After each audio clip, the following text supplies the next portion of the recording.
Ready to go live. Hello, everybody. Welcome to another production of Hear Me Now Ministries tonight. Um, Monday Night Live, but it's Thursday night. I probably should change to Thursday Night Live. We've had more events on Thursday than we've had on Monday. But anyway, here we are again on another Thursday night.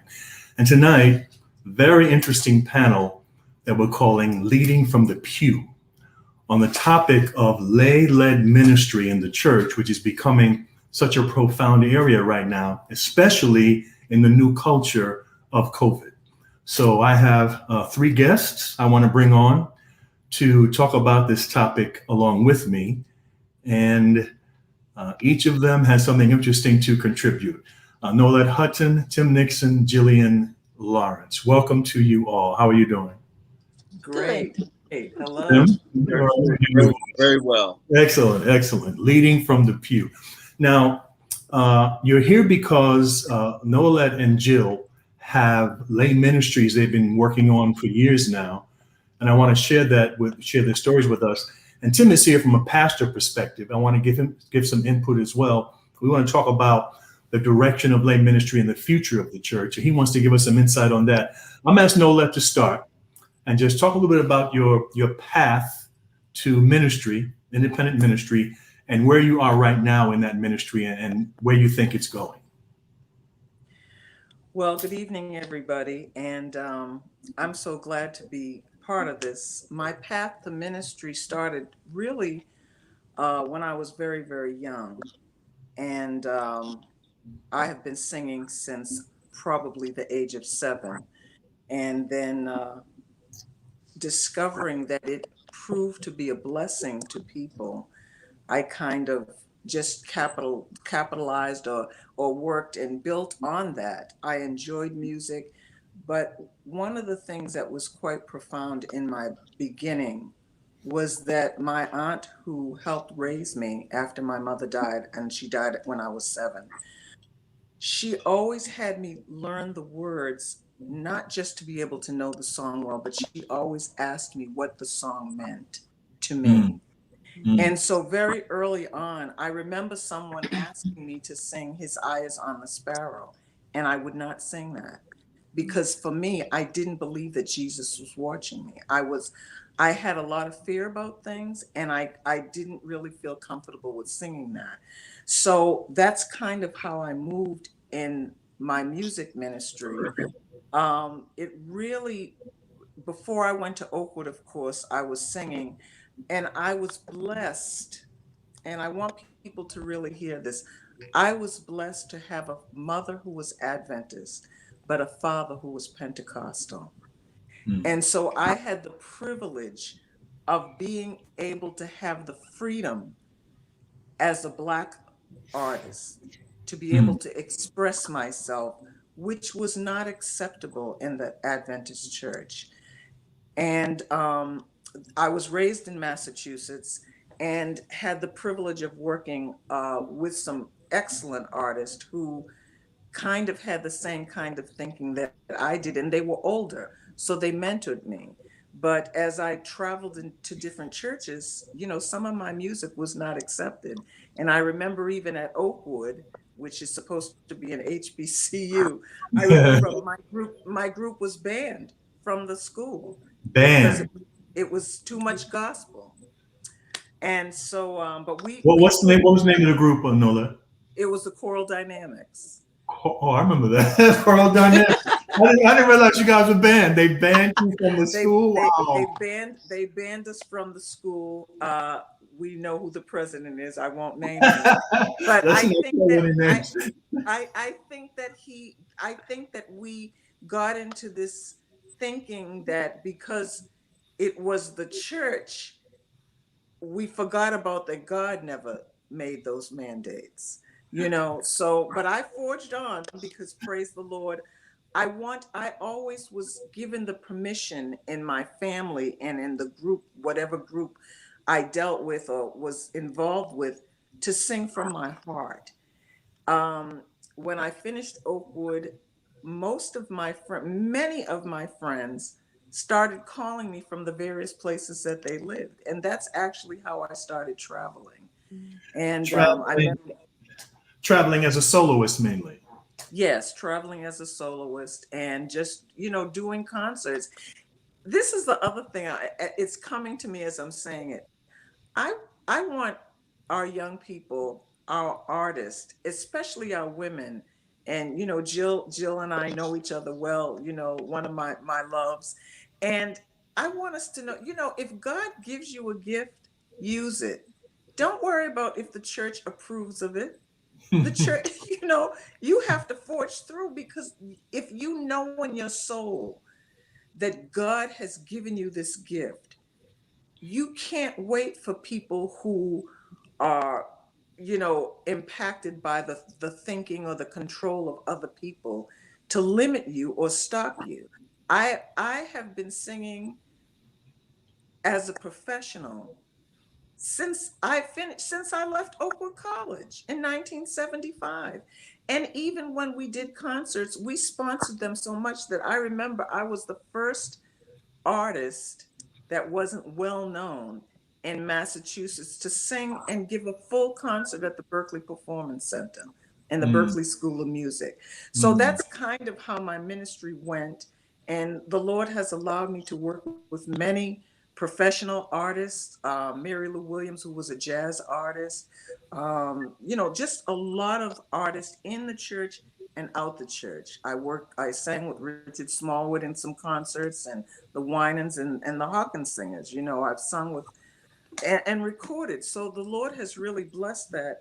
Fast forward in my senior years, though I won't admit that, uh, I I decided to write, and I didn't just decide it. I've always journaled, but I met some young women who really encouraged me to just write a blog. I didn't even know what a blog was, but they encourage you to do it. they said, Auntie, you need to write a blog because when you talk, people listen. I don't know why.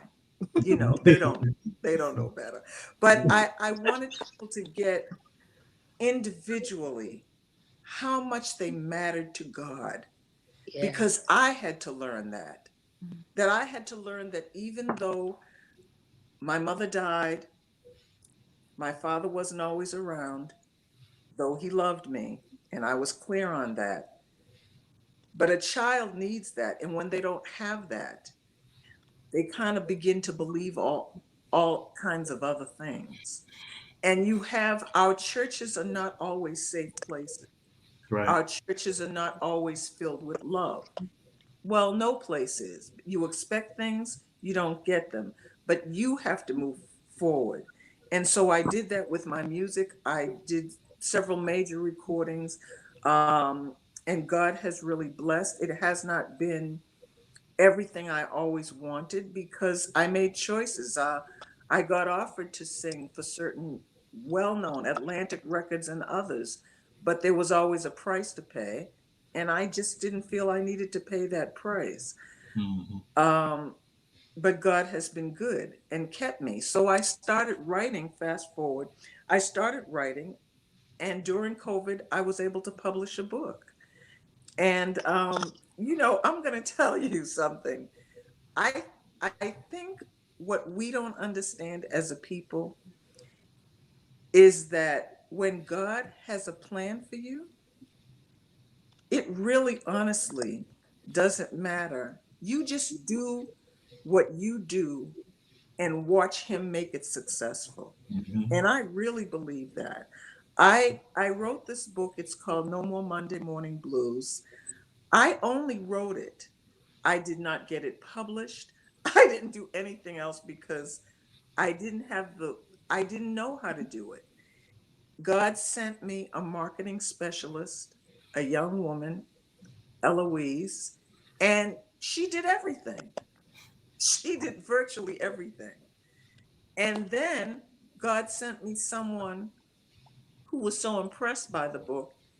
He built a marketing plan. I did nothing. And so now he tells me, this is what I want you to do. This is how we're going to do this. And I just feel like we can't limit our work is not just for the church. Our work will not always be supported by the church. I wish it were, but it's not always. But we still have to forge forward. I want to come back to the blog and something you say there in a minute and the timing of it too. And so what I'm hearing you say, by the way, is now you can sing his eyes on the sparrow, right? Absolutely. Oh, yes. Absolutely. Okay. I want to go to Jill. Jill, tell us your story. I know you have a story that led you into ministry as well. And you were telling me earlier that early on you were inspired by Nola and her ministry. Just give us your story a little bit. Yes. My family moved to Huntsville, Alabama, really as a result of a tragedy that took place in our family. It's no secret. And it's important for me to mention because I feel like it shows my heart for just why I do what I do. My dad brought a gun to church, intentions to kill my mother. His plans did not go through how he planned. Instead of when he fired, it didn't hit my mother, it hit my grandmother. And this all took place 11 o'clock hour in church. My relationship with God began with hatred. I I I hated God because church seemed like a Disney World, if you would, where I witnessed, at home my parents not getting together, but when we hit the church, magic. I mean, they were best friends, and I'm like, yes, I love church for this. But then when this event took place, um, it was like new lenses were put on, and I'm starting to see things for what they are. That although church for many should be a safe place, it's not, because I mean we go there and we all of us have lots of work that and journeying in different places of the journey. And so for my family, this led us to move from St. Louis to Huntsville, Alabama, and my world changed. I was so angry with my mom moving us to Huntsville, Alabama, because I'm from the city, and then we saw cotton and red dirt, and this is Oakwood before we had two entrances, just one by the old WOCG, which we don't call that anymore. Like, I'm like, what did I do? I'm sorry. I'm like, oh, mom, and I lost it, Lord. But it was the best thing she could ever do, because it opened up our world to see the influences. You were a pastor. I mentioned before that Auntie, she was singing, and just people that love God. And I didn't understand. I didn't understand how people could love God, because maybe we had a different God in St. Louis than they did in Alabama. Yeah. But that journey was, it was awesome. I became a theology major, and I decided to do that because I'm from of the mind you learn you learn your enemies, and so God was my enemy, and so I was learning to get good at what I saw the adults do, play so good, fake it till you make it, with other agendas. And so that's what I did. I just got really close to him because I had some questions. I was so angry with God. And so, but the joke's on me, because in that process, I got to know him. And that journey has taken me all over. It has, at this point in my life, brought me to a place where I have seen that the whole time, while I was angry at God and didn't think he was there, I thought I didn't matter, because we don't come from a pedigree of Adventist and all of that. I now see, though, that every step, every turn, he was there, and it's useful. All of those experiences. And I have always wanted to share my feelings with, everybody. I wanted to share, how I was feeling at home and with life. And I couldn't find the words. I didn't have the vocabulary. But through song, through ministering, through being able to sing and to worship God with the fellowship with people, I was able to express that. And I found out I'm not the only one hurting in God's house. I'm not the only one, going through. I'm not the only one that thinks, I'm unworthy. But somehow, when a bunch of all of us people, that feel and think this way, live this way, when we get together, something really special happens. And it's an honest, authentic, organic moment, and God encounter that I'm addicted to. And so no matter what journey I've been on, this is, I guess, ministry. I just found the language of ministry. I guess it found me, because Yeah. now, I'm. Yeah. In your music, starting with your music, starting with your personal testimony, Yeah. was the way you presented your ministry. And I know you were on a tour, traveling tour and all of that, giving your story all over the place and singing as well. I want to get Tim in here and ask him to react at this stage of what he's hearing. I want to come back to you, Nolette, again about your blog, but let me get Tim to jump in right now and just tell us what you're thinking from the pastor perspective based on what you're hearing. Well, both of their ministries are very unique and unconventional. And they certainly are not ministries that we are used to hearing or listening to or being very comfortable with in the Seventh-day Adventist Church. As a matter of fact, when you started out calling them calling them independent ministries, the first thing I thought was, that's a no-no. Shepherd's Rod, right? Yeah. The word you're supposed to use is self-supporting. You don't use independent because That's right.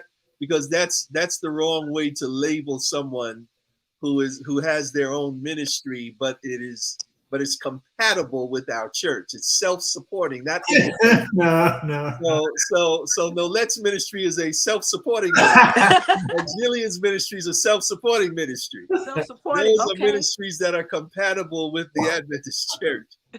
But I think it's also wonderful to see two women having self-supporting ministries, because that's also something that is very atypical in our church. Most of the time, we see men leading ministries that are self-supporting, and that's what's usually more acceptable and accepted in our church.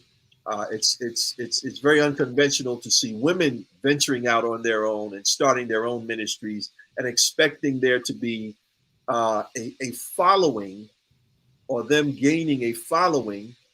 We usually have women who are supporting men in ministry. And so this is a very positive thing, a good thing, to see this, and also to see a ministry that is unconventional from the standpoint of, when we see self-supporting ministries, they're usually trying to develop some kind of a group and formulate some kind of a church or something like that. But these ministries are not those kinds of ministries. Men, you mean men who didn't get a call? Exactly. Yeah. They didn't get a church. They didn't get a call. Right. They want their own backup plan. These are not backup plans. Yeah. Yes. Yeah, they want their following. They want their group. They want this, that, and the other. But these are very organic. Both these ministries are very organic. They're organic. Life experience led them down a certain path. Not trying to establish a group that they could call their own. Exactly. Right. Exactly. It's a completely different kind of emphasis, direction. The purpose is different, and it gives you a different way of thinking about self-supporting or independent ministries. Yes. There's more than one way of viewing it. And this is another thing. This is why it's so important to have women in ministry, because they approach ministry differently from men. Yes. Men view ministry one way, and they have one view of it, and they approach it one way. And so then we as a church begin to view it in those narrow terms. But then women come into it, and they have a completely different way of viewing it, and then it gives us a different perspective about it. It broadens our scope, it broadens our focus, it broadens our understanding. It helps us to see things that we did not see before. What they're saying about self-supporting or independent ministry, these are things that never really, I never thought of them in those terms before. I would not have defined what they are doing as self-supporting or independent ministries. I would just say that they are Just singers. They're just singers going around they're singing. just they're just Or singers don't going around. They're just singers going around. try getting a degree for it, and there's no Exactly, name. exactly. I would not have defined what they're doing the way they're defining it, but it is a ministry. It is a Absolutely. It self-supporting is. ministry. It is. Absolutely. Yeah. But you see, this is the way that we view things like this, based on someone's gender. Mm. We tend to classify it in a different way, and so this is helpful as well, to begin to change the way we view things and change our understanding and broaden our understanding of these kinds of ministries as well. So this is an important conversation for us to be having tonight. And so Nola and Jill, COVID comes along, right? Yes. Change Locks the us down. Locks us down. Yes. Locks us down, and we're able to see overnight just how feeble all the institutions of earth are. Yes. Quickly, they can all just be turned off overnight. Mhm. We're in our homes. We're trying to find new ways to connect. Thank God he's already prepared these avenues, Right. make them available widely. If it just happened 20 years ago, we wouldn't have had any way to talk to each other. Right. But here are these avenues that we have found, and we've learned how to use them, expand on them, and build on them. And so this blog thing, Nola, didn't exist 5 years ago even. And so here it is now. Here it is. It lays out, here's COVID. You got a captive audience. Here's the blog. And then go ahead from there. Before I do that, I just wanted to say something else prior to that, because Tim, you all are so inspirational. There's two things that happened to me that should have stopped me. Well, not just two things, but two specific things. I remember going into the church one Sabbath waiting for my aunt. I walked up from my grandmother's house. I lived with my grandmother. And I walked up however far that was to go to church one Sabbath. And I remember waiting in the lobby for my aunt to come so that I could sit with her in church. And a lady came up to me and asked me, she said, "Are you Noelette?" And I said, "Yes, ma'am." I was 11. And apparently she knew my mother, who had passed. And she said, "Are you Caroline's daughter?" And I said, "Yes, ma'am." And she said, "There's no need for you to be in church. Bastard children can't be saved." Lord have mercy. Lord have mercy. At that moment, I didn't know the word, but I didn't feel comfortable with it. But somehow, God surrounded me with the love I needed that cast that off, and the determination to be in that church, to be a part of that church family in Boston. Because those people, knowing that my mother had died, before my sister and I even moved to Boston, even told their children, because my grandfather had been the pastor and baptized so many of them. They embraced us years ago, decades before I was born, but they still remembered. And so when we talk about the church and how it doesn't do this and it doesn't do that, the reality is God always has people placed where his children are. That's right. That can be loved and nurtured. What we have to do as a people, and specifically as women, is to embrace one another, to nurture one another, to support one another, so that when I hear of Jill singing and she's young and I'm getting older, my job is not to envy her or to try to keep things from her. Right. My job is to support her and carry her on, because I'm going to tell you the truth. So many of the people that I deal with, that I work with in my music and my blog, are all young enough to be my children, but they love me and they support me. My own two children have taught me so much that I need to do to help my ministry. So when I wrote this blog in this pandemic, I asked my son, I said, how am I going to get how am I going to sing? How am I going to do this? He says, Mommy, the internet. Now you have the world. He said, because The first whole of world. all, The let's whole just world.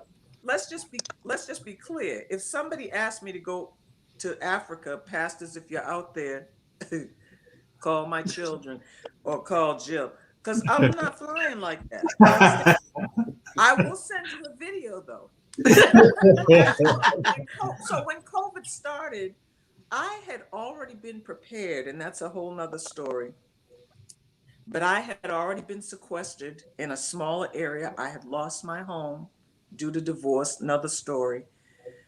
But listen, God put me in this small little place, and I had to decide if I'm going to live or die, if I'm going to fight.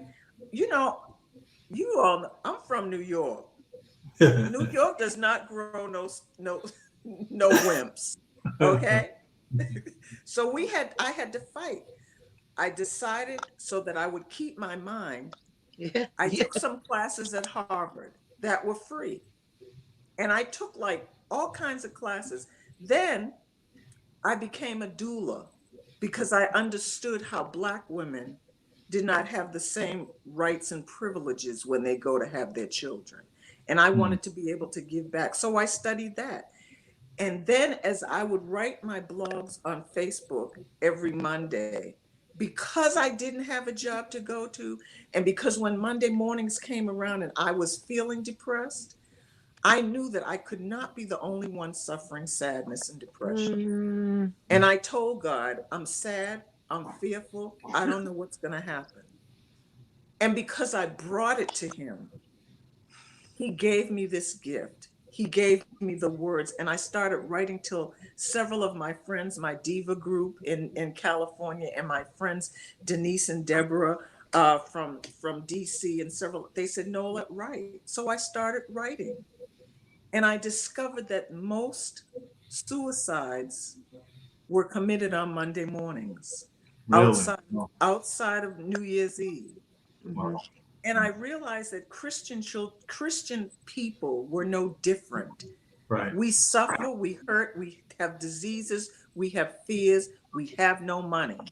And Black people, on top of all that, we have to deal with hatred. Yeah.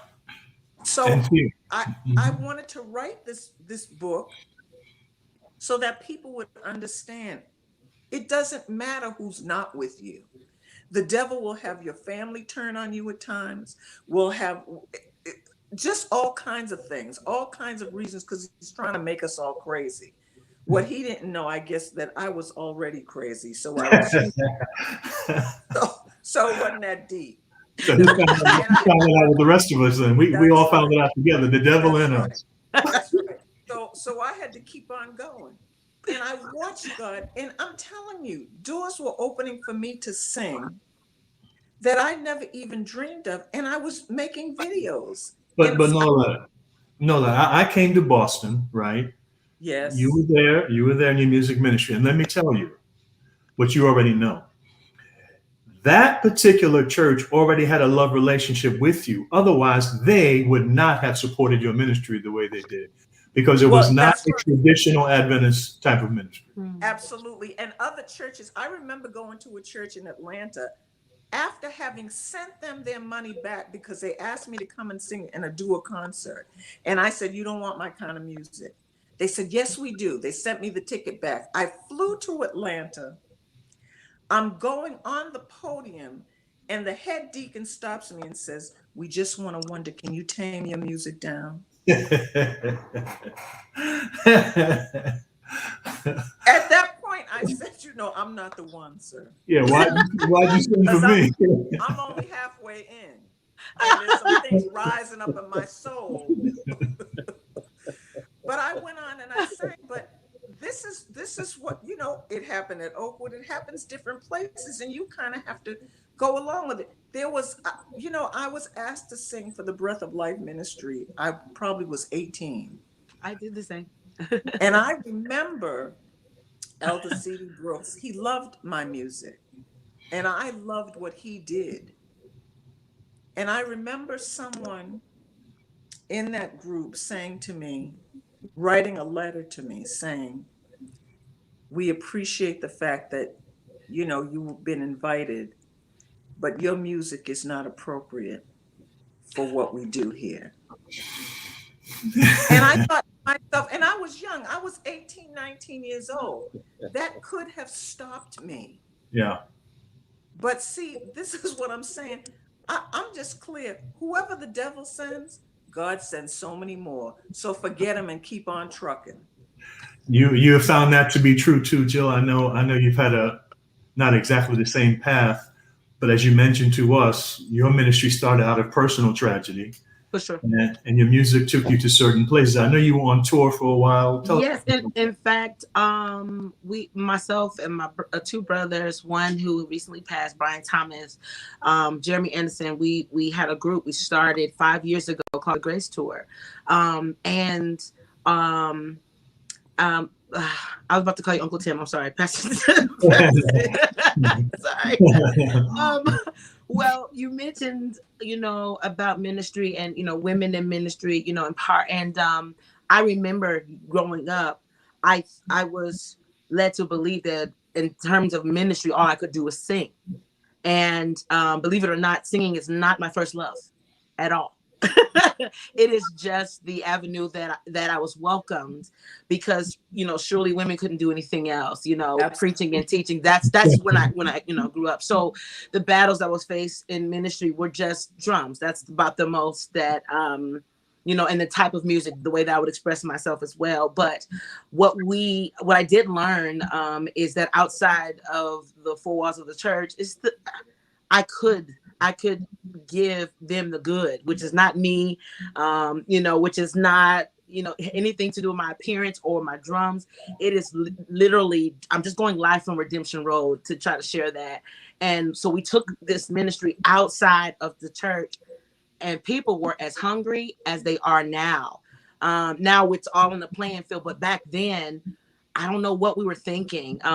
We were probably too busy fussing and fighting over things inside of the church that we forgot we could take it. We could actually go and take it and begin to minister out there. And so that's where I learned. That is where I learned people.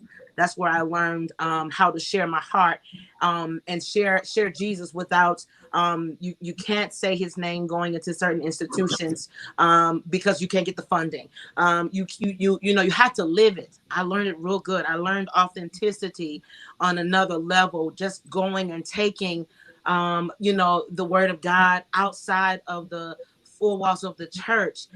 So that has been my experience, and I love that. I love the part of the pandemic where we're all leveled and the thirst. So now it wasn't who is singing, it's and you get calls from everywhere. Yeah. Calls from everywhere. Please give me something. I'm like, yes, my music, yes. Like it was a time where what I was saying was mattered more than who, how, and and so it's a good time. I like that you said you produced a book, or published a book in the middle of the pandemic. I think that's beautiful. I think it's a great testimony to what happens inside of chaos, what can take place. And so no matter how chaotic the church gets, no matter how chaotic our lives get, we're still useful. Like that's the big message that personally for me, I want to share. And I've had the opportunity to do that. And so now I'm learning a new vocabulary by taking the experiences with my group outside of the four walls of the church. I'm taking that to class now. And for the first time, where there is no label or there is no degree for me in particular in our church. But there is now, I'm learning a language. I'm learning, just, more about God and be able to share him, outside. So I'm I call it cutting the tree from the inside out, and some might be chopping it down from the outside in.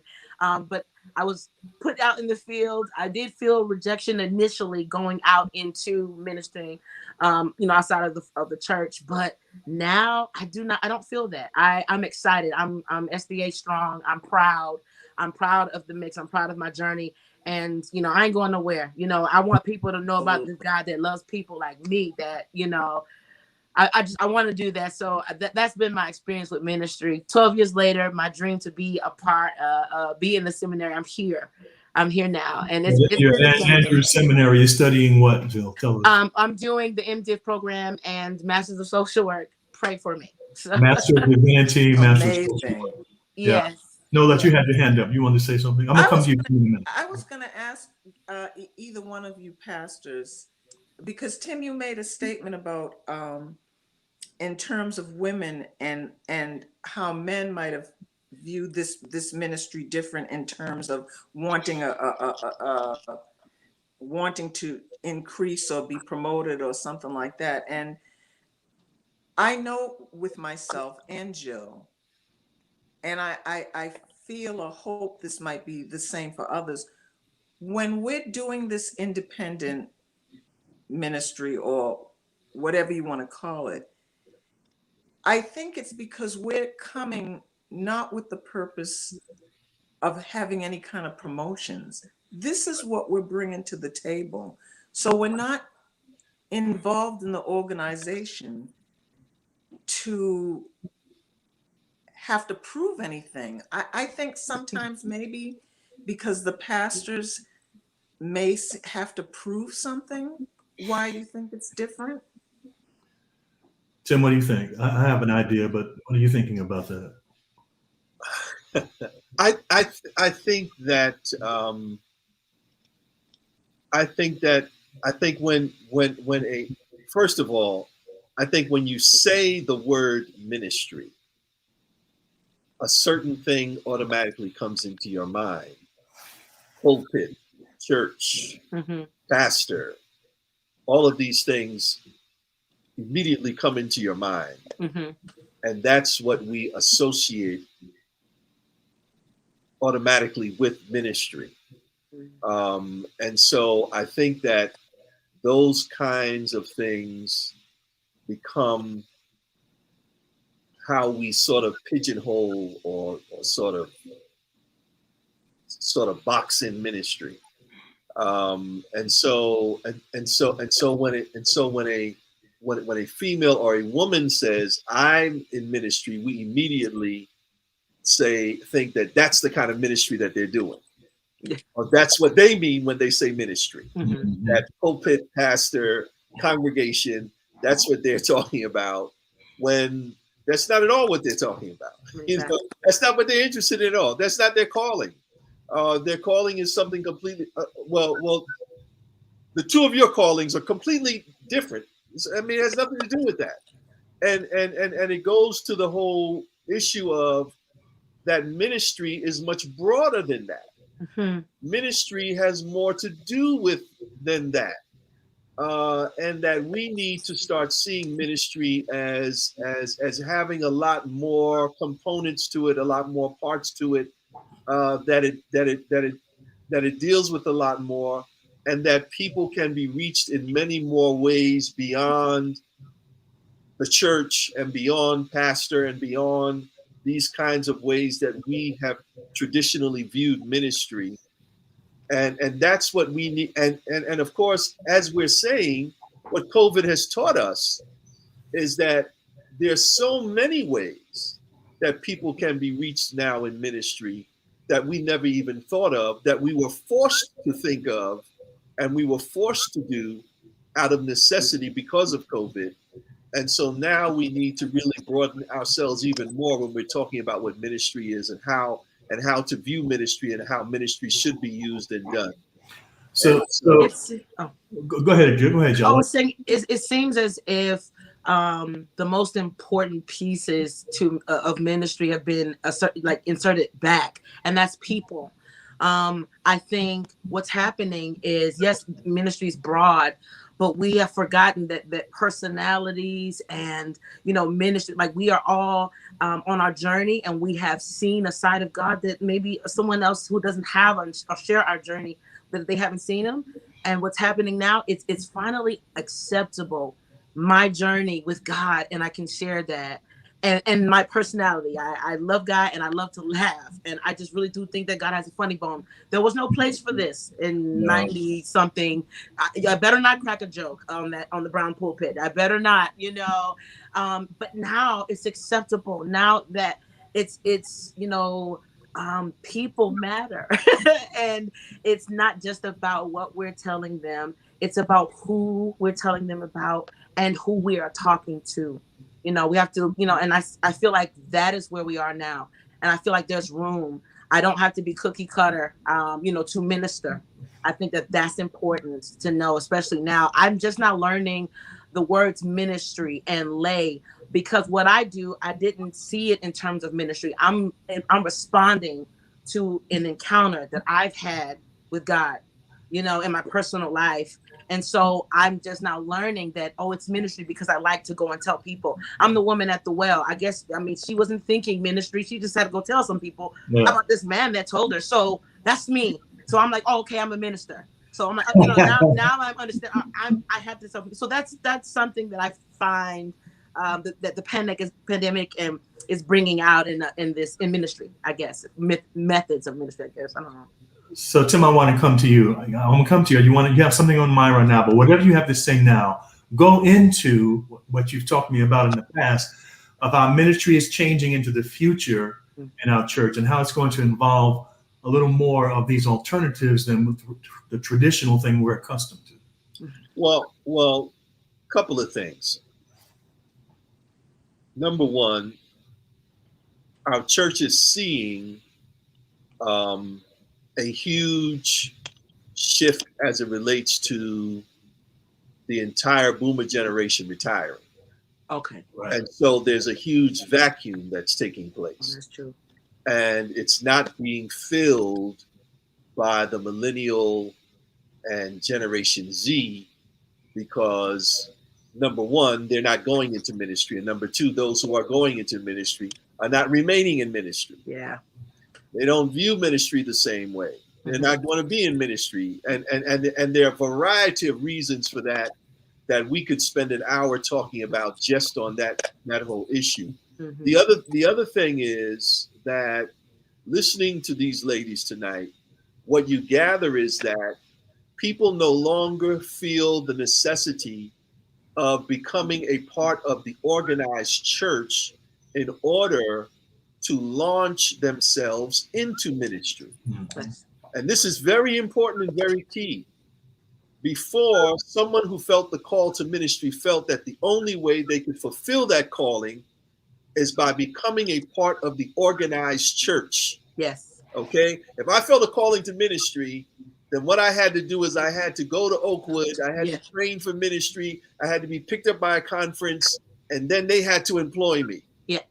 What we're hearing from these ladies tonight is they feel a call to ministry.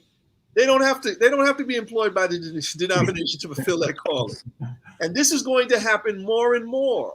And one of the reasons is, of course, first of all, is because all of the ways that one can reach people, there's so many ways that people can reach people without being connected to any kind of organization. Mm-hmm. You can get yourself out there. All of the ways that you can use social media and so on and so forth. And because you have all of these avenues and all of these ways to reach people today, and people feel that they can fulfill their calling without necessarily being employed by the organization, that this is going to mean that the organization needs to think differently about how they relate to people who feel the calling to ministry. So how now then can we effectively create a space for working cooperatively with people like this, like Nolette and Jill? They feel a calling to ministry, but they don't necessarily feel they need to be employed by the denomination. They're Seventh-day Adventist Christians. They're not saying that we want to separate from the denomination, but we want to fulfill our calling in ministry. So how can we connect with them? How can we walk beside them and them beside us and promote their ministry while they're promoting the church and we're building up the kingdom together? How can we effectively do that? These are the things that we need to be talking about. How can we do this effectively and help each other so that we can grow the kingdom in new and effective ways that we haven't been doing it? Because we've always had this narrow way. You put up a tent or you do events, you do this, that, and the other. And this is the way you grow the church. What we're going to see is that there are going to be so many ways for us to reach people and grow the kingdom that will be done the traditional way, but now will be done all kinds of new ways. Yeah. People feel a calling to ministry that the denomination will not be able to control or handle organizationally. So how can we come alongside these people? How can we facilitate this? How can we help to support this while we are helping to grow the kingdom of God? That's the challenge that we'll have. And we'll need to have the kind of leadership that understands that and not feel intimidated by this. And not feel that they are undermining the church. But no, these are people who love the church, but they also understand that they have a calling to ministry that the organized work does not facilitate. So how do we do that? That's the challenge that we have. Go ahead, Nola. You know, one of the things that I think all of us agree on is that we're not trying to make Adventists. We're not trying to make Pentecostals or Baptists. We want people to know God. Mm-hmm. So I'm not singing when I go and sing or when I write.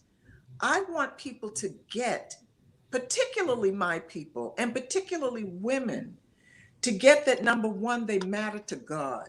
Yeah. And that with him, no matter what your circumstance is, you can rise. And that's a fact.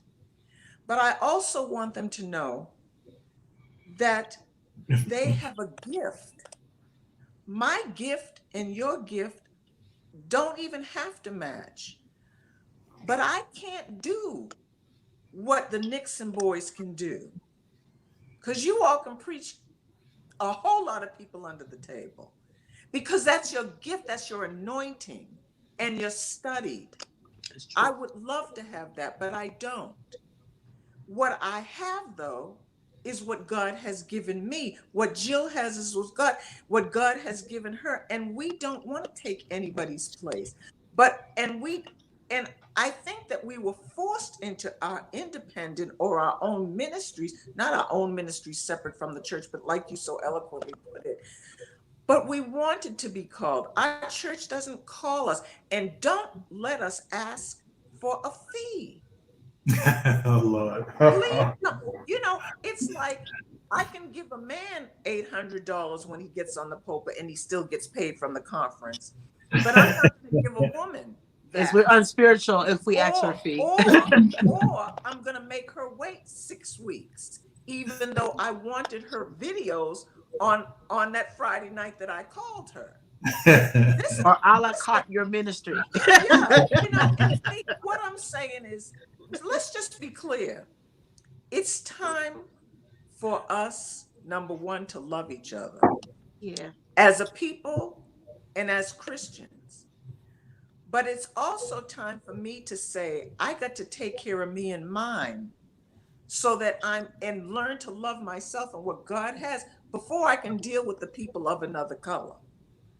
I really genuinely feel that as a people, we have, because of slavery and because of racism and all that's going on, we have built up a hatred for one another and an envy, not a jealousy, because they're not the same thing. We envy one another. I don't like it if someone takes my thunder. And so I always tell people now, when you go on that podium or when you're in front of people to talk about Jesus, it ain't about you. And if you have that desire for it to be about you, do what I did. I sang at clubs for years. I didn't work on the Sabbath. I didn't drink and smoke. I sang. And you know what? those people in those clubs came to church and my concerts to hear me talk about Jesus. You Okay, going fishing? I'm not a club, but I'm fishing. I want to read something to all of you that is coming off of what Tim said a minute ago about the church supporting a variety of ministries, especially in the time we're in now. Just a couple of quotes. This, of course, is written to ministers. This is from the Testimonies of the Church. Those who have spiritual oversight of the church should devise ways and means by which an opportunity may be given to every member of the church to act some part in God's work. Yeah. Devise ways and means. Yes. Here's another one. The greatest help that can be given our people is to teach them to work for God and to depend on Him, not on the ministers. Mm-hmm. Let them learn to work as Christ worked. Let them know them to join His army of workers and do faithful service for Him. So, two things here that we've been talking about that I see in these quotes. Number one is the pastors taking responsibility, not just to partner with members in their ministries, but in these were devise ways for them to minister, not just according to your traditional way, but also this, to work for Jesus and do service for Him, not necessarily work for the denomination, but to work as Christ worked, to do faithful service for Jesus, which is a different focus than if you get this number of baptisms, we'll hire you, we'll give you a church over here, or they say preach out a church over there. No, there are all kinds of ways to do ministry. And what's being said here is that the ministers have the responsibility to open those ways for members who want to do ministry to get out there and do ministry according to the gifts that God has given them. We have not looked at it that way traditionally in our church. Mm-mm. Mm-mm. I had a pastor from another denomination who only had 5 people in his church call me. I met him, by accident. And he said, I want you to come and grow my church. Non-Adventist. Heard me sing one time. Saw me interact with the congregation. Why at 100 years old does my church still not get, and I've had to come to the point where if they call me, that's fine. If they don't, that's fine. Because I am going to do this until the day that I can't do it at all. Yeah. Well, praise the Lord for that. You've given us some things to think about. There's some young people out there right now and older people thinking about some calling that they feel that is traditional, non-traditional, that won't hit a wide swath of people. I'll tell this story about years ago. I don't know if I've told you this, Tim.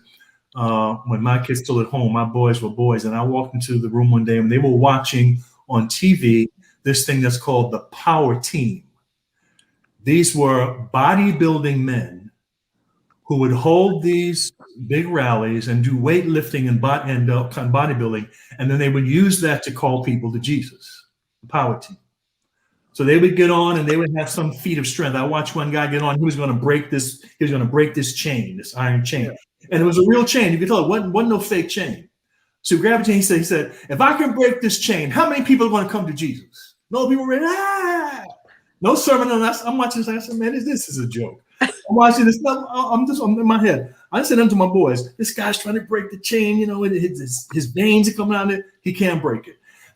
He's breathing out. Okay, one more time. If I can break this chain, how many people want to come to Jesus? They all raise their hand. And he comes in and pop. He pops that, and people come running down the stage to give their hearts to Jesus. So I went on the website. And the website said, we do non-traditional ministry for people who would never set foot in a church. Yeah. That's what they said. We're reaching those people. Yeah. Who never set foot in the church. So who am I to say that that's not ministry? Who am I to say that God can't use it? Not me. I'm not going to put myself out there and count non-traditional ways. There are all kinds of ways of reaching people for the kingdom. Yes. It doesn't have to be behind a pulpit. Mm-mm. And we have to, look at this, we have to devise ways and means. Yes. to give an opportunity to every member of the church to act some part in God's work. Yes. That's the counsel we've been given. Absolutely. I love this counsel. There's a quote if I may, that I'd like to, if I can read it. Go ahead. This is one about substituting organizations for individual work. Okay. She says, everywhere there is a tendency to substitute the work of organizations for individual effort. Human wisdom tends to consolidate to centralization, to the building up of great churches and institutions.